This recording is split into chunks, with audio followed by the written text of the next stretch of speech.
Today I stand before you not as an adversary, not as a critic, but as a voice for justice, for truth, and for the African people whose cries echo beyond borders. Across this continent, we have seen the rise of movements fueled not by greed, not by foreign interests, but by the genuine pain and frustration of our people.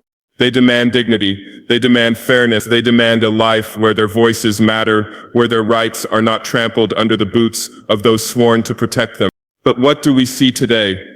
In a land that has been held up as a beacon of democracy on this continent, we witness blood in the streets. We witness the voices of the youth silenced with bullets and the cries of mothers drowned by the sounds of gunfire. Is this the Africa we dreamed of? Is this the freedom our forefathers fought and bled for? No, it is not. Let me be clear. No leader, no government, no state, no matter how powerful, no matter how respected, has the right to murder its people for demanding accountability. No political office, no title, no position grants a license to kill. When citizens march in peace, when they raise their voices for justice, it is the duty of leadership to listen, not to shoot. It is the duty of governance to protect, not to punish.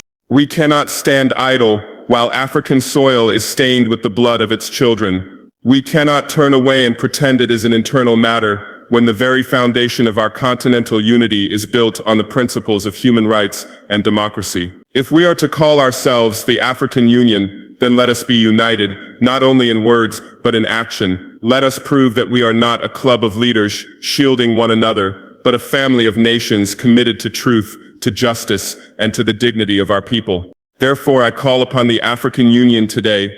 Open your eyes, open your ears, and open your conscience. Launch an independent investigation into the atrocities committed against peaceful protesters in Kenya. Do not delay, do not hide behind protocol, do not bow to political pressure. The credibility of this union rests on its ability to defend the rights of the people, not just the comfort of presidents. If we allow one leader to murder his citizens without consequence, then what stops another from doing the same tomorrow? If we turn our backs now, then we are no better than the oppressors who enslaved our ancestors. Our silence would be betrayal. Our inaction would be complicity. We speak often of African solutions to African problems. Well, here is the test. Will we act or will we cower? Will we prove to the world that Africa can hold its own accountable? Or will we confirm the cynics who say our institutions are toothless and our leaders corrupt? The choice is ours. The eyes of the people are upon us. The judgment of history is upon us. Let justice prevail, not for the sake of politics, not for the sake of power, but for the sake of Africa's soul. Let the cries of the innocent not fall on deaf ears. Let us be the generation that said enough is enough, that chose courage over convenience and truth over silence. Our continent deserves better. Our people deserve better. And today we must decide if we will give it to them. Brothers and sisters of this continent, members of this great union, today we gather not for celebration, not for ceremony, but for something far more solemn, something that cuts to the heart of who we claim to be as Africans. We stand here because our people demand answers. They demand truth. They demand action. And we, as the guardians of their trust, as the stewards of their hopes, cannot remain silent any longer. Across the continent, we have seen movements rise, not movements of violence, not movements of division, but movements of hope. Men and women, young and old, stepping into the streets with nothing but their voices and their conviction, believing that they live in nations where freedom is not a privilege, but a right. They march because they believe that Africa can be better, that their governments can be more just, that their leaders can be accountable. And yet, what do they receive in return for their courage? They receive bullets instead of ballots. They receive tear gas instead of dialogue. They receive death instead of dignity. Is this the Africa we fought for? Is this the promise of independence that our ancestors dreamed of? Did they shed their blood so that decades later the blood of our children would still flow in the streets? No. 1,000 times no. Our forefathers broke the chains of colonialism so that we would never again live in fear of oppression. And yet here we are decades later, witnessing new chains being forged, not by foreign hands this time, but by our own. Chains of corruption, chains of greed, chains of power without accountability. And if we, the leaders of this continent, refuse to break those chains, then what moral authority do we have to speak of unity, of freedom, of progress. What is happening in Kenya today is not just a national crisis, it is a continental shame. When a government turns its guns on its own people, it wounds more than its citizens, it wounds the very soul of Africa. It tells every child from Dakar to Dar es Salaam that their lives can be discarded, their voices can be silenced, and their dreams can be buried under the rubble of political ambition. It sends a message that in Africa power matters more than people, that authority matters more than accountability, and we must not allow that message to stand. I have heard the excuses. I have heard the whispers in these halls. It is an internal matter. It is their problem. We should not interfere. Let me say this plainly. When African blood flows because of African bullets fired by African governments, it is not an internal matter. It is a continental matter. It is a moral matter. It is our matter. Because if we look away today, then what will we say tomorrow when the same happens elsewhere? Will we send condolences while standing on the graves of our own credibility? Will we issue statements while the world laughs at our hypocrisy? We speak often of African solutions to African problems. Those are beautiful words, but words mean nothing without action. This is our test. This is where we prove whether those words are a shield for cowardice or a sword for justice. Will we rise as a union, as a family of nations bound by shared destiny, and say to any government that dares slaughter its own citizens, not in Africa, not in this century, not on our watch? Or will we hide behind diplomatic smiles and hollow communiques while our people bury their children? To the government of Kenya, I say this: your power comes from the people, not from the barrel of a gun. When they cry, you listen. When they march, you engage. When they protest, you protect, not punish. Authority is not a weapon, it is a responsibility. You were not elected to rule over graves. You were entrusted to lead the living, and if you have forgotten that, then let this union remind you. To the African Union, I say this: if we mean what we say about human rights, if we mean what we say about democracy, then let us act. Launch an independent investigation into the killings of peaceful protesters. Do not delay. Do not dilute the truth. Do not hide behind sovereignty when sovereignty is being abused to justify slaughter. Sovereignty is not a shield for murder. It is a covenant with the people. And when that covenant is broken, when leaders turn from guardians into oppressors, then sovereignty becomes a prison, and we must break its bars. If we allow this to pass without consequence, then let us never again speak of unity, of justice, of African pride, because pride without principle is hypocrisy, and unity without accountability is a lie. The world is watching, our people are watching, and history is watching. And history does not forgive cowards. I know some will say, why speak so strongly? Why challenge a fellow African leader? I speak strongly because silence is betrayal. I challenge because complicity is death. Every drop of blood shed in Nairobi, every mother who wails for her child, every protester beaten and broken, that is not just Kenya's pain. That is Africa's pain. And if we do not feel it, if we do not respond to it, then what have we become? To the people of Africa, hear me well, your lives matter, your voices matter, and do not let anyone, no matter how powerful, make you believe otherwise. No government can claim legitimacy while murdering its citizens. No leader can claim honor while crushing dissent under tanks and boots. Power without justice is tyranny, and tyranny has no place in Africa's future. Our dream was never of a continent where presidents live like kings, while citizens live like beggars. Our dream was of nations where dignity is not a privilege, but a birthright, where freedom is not a slogan, but a reality. And that dream will not be fulfilled by empty declarations in grand halls. It will be fulfilled by courage. Courage to speak, courage to act, courage to stand for what is right even when it is inconvenient, even when it is dangerous. Let me make this clear. This is not about one country, it is about all of us. Today it is Kenya, tomorrow it could be another. If we do not set a standard now, then we set a precedent of silence. And silence, my brothers and sisters, is a disease. It spreads, it infects. And before we know it, the whole continent is consumed. I say enough.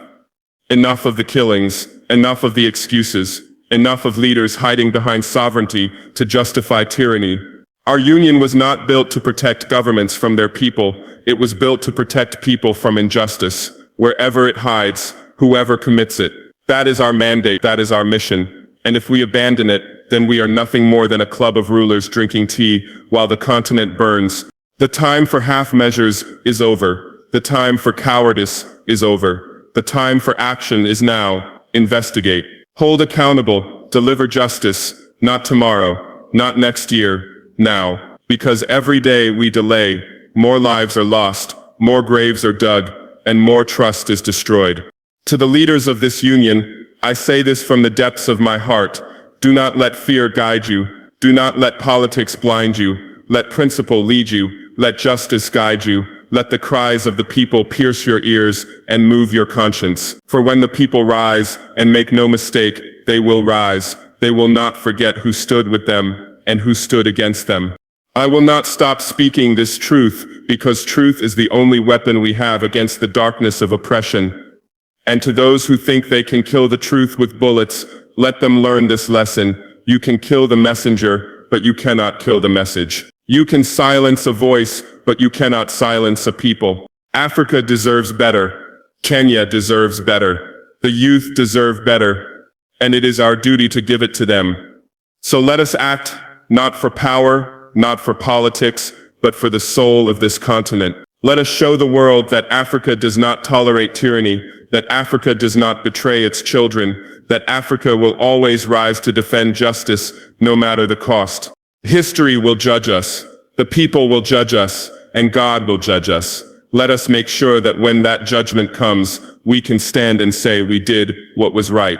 We chose courage over fear. We chose justice over convenience. We chose Africa over ourselves. Enough is enough. Let justice roll like a mighty river across this continent. Let freedom reign in every city, every village, every heart. And let the world know Africa will not be silent. Africa will not be broken. Africa will rise. And today, that rise begins with truth, with justice, and with action. There is a principle that has long been misused to justify injustice: sovereignty. For decades, leaders have hidden behind this word to silence criticism, to shield wrongdoing, and to avoid the glare of accountability. But sovereignty was never meant to be a shield for oppression. It was never intended to grant absolute power without responsibility. It was meant to protect nations from external domination, not to protect leaders from their own people. When governments turn their guns on peaceful citizens, when streets become rivers of blood because people dared to demand justice, the excuse of sovereignty becomes a lie. It becomes a weapon wielded not for the good of the nation, but for the survival of those in power. And when that happens, the principle of sovereignty is no longer sacred. It is stained. True sovereignty belongs to the people. It does not rest in the hands of a president, a cabinet, or a political elite. It rests in the hands of the men and women whose sweat tills the land, whose labor builds the cities, whose voices fill the streets when injustice becomes unbearable. When their rights are crushed, when their cries are met with bullets, sovereignty has already been violated, not by outsiders, but by those entrusted to guard it. This is why we must speak, why we must act, why silence is not an option. When an African government kills its own people, and we say nothing because it is their internal matter, what we are really saying is that human life is secondary to political comfort. We are saying that power matters more than principle. We are saying that this continent values titles more than truth, and that cannot be the legacy of Africa in the 20th. Accountability does not weaken sovereignty. Accountability strengthens it, because a government that answers to its people is a government that commands true legitimacy, true respect, true authority. The African Union was not created to protect rulers from scrutiny. It was created to protect the dignity of Africans everywhere. And today, that mission demands courage. It demands that we pierce through the veil of sovereignty and demand justice where injustice has reigned. Because sovereignty without accountability is nothing more than tyranny in disguise. There is no justification, no excuse, and no circumstance under which a government should take the lives of its own citizens for exercising their right to speak. When people fill the streets, unarmed and unafraid, it is not an act of war, it is an act of hope. It is a declaration that they still believe in justice, that they still believe change is possible. To respond to that hope with bullets is not just a crime, it is a betrayal of the very idea of leadership.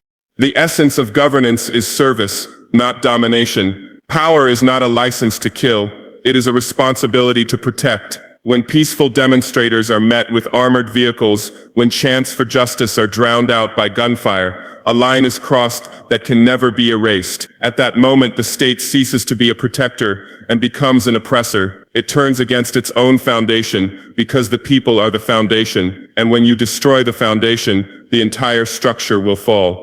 Those who believe violence will silence dissent misunderstand the nature of truth. You can silence a voice, but you cannot silence an idea. You can break a body, but you cannot break a movement. Every life taken in the name of political survival becomes a seed of resistance. Every drop of blood spilled waters the soil from which justice will rise. History is merciless to those who choose brutality over dialogue. Every dictator who thought violence would secure his throne ended up haunted by the ghosts of those he killed. This continent has suffered too much at the hands of the gun. We fought colonialism, we fought apartheid, we fought external domination, all because we believed no man has the right to strip others of freedom. How then can we tolerate leaders who repeat those same crimes against their own people? How can we remain silent while African hands shed African blood? Violence against the innocent is not a show of strength, it is a confession of weakness. It reveals leaders who fear their own citizens, who fear truth, who fear justice, but fear is not leadership. Fear is the beginning of the end, and let it be known, those who kill their people in the name of power are digging their own graves, not just in the earth, but in the memory of history, where their names will be forever cursed. The time for words has passed. The time for empty declarations and carefully crafted statements is over. What is happening before our eyes demands more than sympathy. It demands action. Lives have been lost. Families have been shattered. Entire communities now live in fear, not of criminals, not of terrorists, but of the very institutions meant to protect them. If this does not move us to act, then what will? The African Union was not created to be a ceremonial body, issuing resolutions that gather dust in archives while blood stains our streets. It was created to defend the dignity of Africa and its people. That duty does not end when the violator is one of our own. In fact, that is when it matters most. It is easy to condemn outsiders. It takes courage to hold our brothers accountable. But if we lack that courage, then what credibility do we have left? An independent investigation is not an attack on sovereignty. It is a defense of justice. It is a statement that the lives of African citizens are worth more than political comfort. It is proof that when our people cry out, their voices do not vanish into silence. We cannot afford to wait for the world to act on our behalf. We cannot keep outsourcing justice to foreign institutions while we proclaim the mantra of African solutions to African problems. Here is the chance to make those words mean something. Let the African Union send investigators. Let the truth be uncovered, no matter how uncomfortable it may be. Let those who ordered violence face justice, and let those who suffered see that their pain has not been ignored. If we fail to do this, then we send a dangerous message to every leader on this continent that they can murder their people and hide behind diplomacy, that the Union will shield them instead of restraining them, that impunity is the African way. No more. If this Union means anything, if its values are more than ink on paper, then let it prove it now. Justice delayed is justice denied, and every day we hesitate. Another mother buries her child, another voice is silenced, another dream is extinguished. The time for action is not tomorrow, not next month, not after another summit. The time for action is now. Let us act before history condemns us for our silence. We have repeated the phrase African solutions to African problems so many times that it has become a slogan, a catchphrase, a comfortable shield for inaction. But words, no matter how powerful they sound, mean nothing if they are not followed by deeds. The time has come to ask ourselves honestly, do we believe in this principle, or do we merely recite it to silence criticism and postpone responsibility? If we truly believe in African solutions, then this is the moment to prove it. Our people are dying in the streets of an African city, not because of foreign armies, not because of imperial powers, but because of bullets fired by those sworn to serve and protect. And yet, we wait for the West to speak. We wait for statements from Europe, for condemnations from America, for resolutions from the United Nations. Why are we not capable of holding our own accountable? Are we not strong enough to stand for our own values without foreign approval? The credibility of this continent depends on what we do now. If we intervene only when outsiders demand it, then we have surrendered our moral authority. If we allow foreign powers to lead every call for justice, then we have admitted that our institutions are hollow. That cannot be the future of Africa. Our ancestors fought to free this continent from colonial domination so that we could govern ourselves, protect ourselves, and solve our own problems. If they could face empires with nothing but courage, what excuse do we have today? Justice is not a Western concept. Accountability is not a foreign idea. These are African principles as old as the soil beneath our feet. Our traditions teach us that a chief who harms his people must answer to the council, that no man is above the community. Why then do we allow presidents to act like gods while citizens suffer like slaves? If this union truly believes in its own vision, it must show the world that Africa does not need lectures from outsiders to defend human dignity. It must rise to prove that our unity is more than a photo on a summit stage, more than a flag, more than an anthem. This crisis is our test, our chance to make African solutions a living reality. Let us seize it, not tomorrow, not someday, but now, before the blood of our people cries louder than our promises. There are moments in history when silence becomes more dangerous than speech, when inaction becomes more deadly than any act of aggression. Today is such a moment. To do nothing now, to look away while innocent blood stains our streets, is not neutrality, it is complicity. Silence in the face of injustice is not peace, it is betrayal. And betrayal of our people is the gravest crime a leader can commit. Every time we choose quiet diplomacy over truth, another mother buries her child. Every time we postpone justice for the sake of political comfort, another family is shattered beyond repair. Do not think that silence will shield us from judgment. It will not.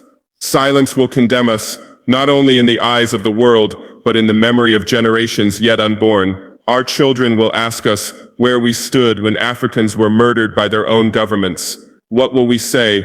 That we were too afraid, that we valued titles more than lives, that we preferred convenience over courage. Those who believe silence will maintain stability are blind to the lessons of history.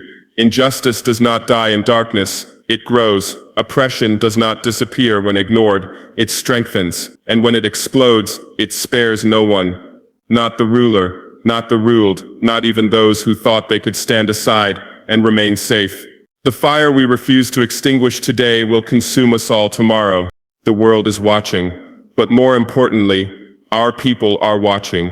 They see every hesitation, every excuse, every delay, and when they lose faith in the union, when they believe this body is nothing but a gathering of men who protect one another instead of protecting the people, then the dream of African unity dies. Once that dream dies, nothing else we build will stand. So let us speak, let us act, let us refuse to be accomplices to tyranny. Let us refuse to let fear bind our tongues, while the cries of the innocent fill the air. There will be those who oppose us, those who call for patience, those who whisper of diplomacy. Ignore them. There can be no diplomacy with death, no patience with oppression. The time to act is now. Because history does not remember those who stood aside, it remembers those who stood firm. Let us choose courage over silence, justice over delay, life over bloodshed.